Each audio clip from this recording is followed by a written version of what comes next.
আপসের নেত্রী, mother of democracy, এমন সব অনেক উপাধিতেই আজ সংবাদ মাধ্যমগুলোতে উচ্চারিত হচ্ছে বেগম খালেদা জিয়ার নাম।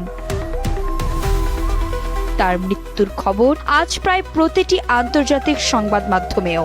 সবখানে আজ এই দেশনেত্রীর জীবনের অর্জনের তালিকা।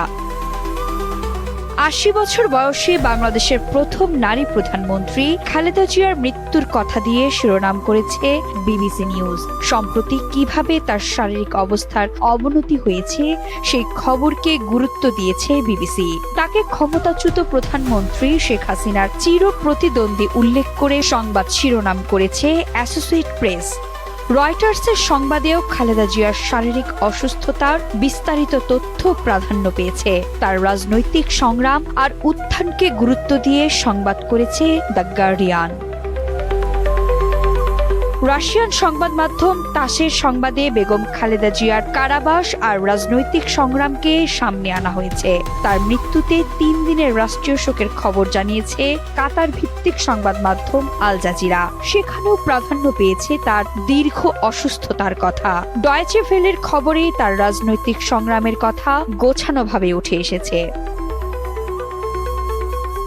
ভারতের পশ্চিমবঙ্গের সংবাদ মাধ্যম আনন্দবাজারে বেগম খালেদা জিয়াকে নিয়ে সংবাদ শিরোনাম, প্রয়াত খালেদা জিয়া, দীর্ঘ রোগ ভোগের পর মৃত্যু বাংলাদেশের প্রাক্তন প্রধানমন্ত্রীর, বয়স হয়েছিল ৮০। আরেক ভারতীয় সংবাদ মাধ্যম দ্য হিন্দুতে তার মৃত্যুর বিস্তারিত খবরের পাশাপাশি তার রাজনৈতিক জীবন নিয়ে প্রামাণ্য চিত্র আর ইনফোগ্রাফও প্রকাশ করা হয়েছে।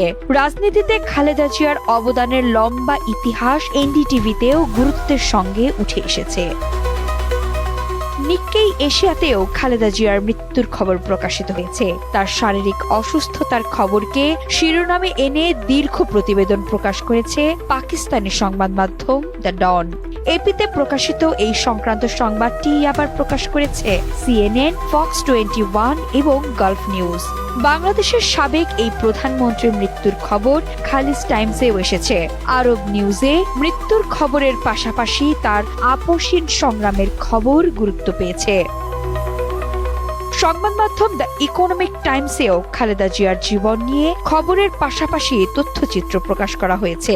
এএফপিকে সঙ্গে নিয়ে আপসীন এই নেতার খবর সামনে এনেছে ফ্রান্স 24।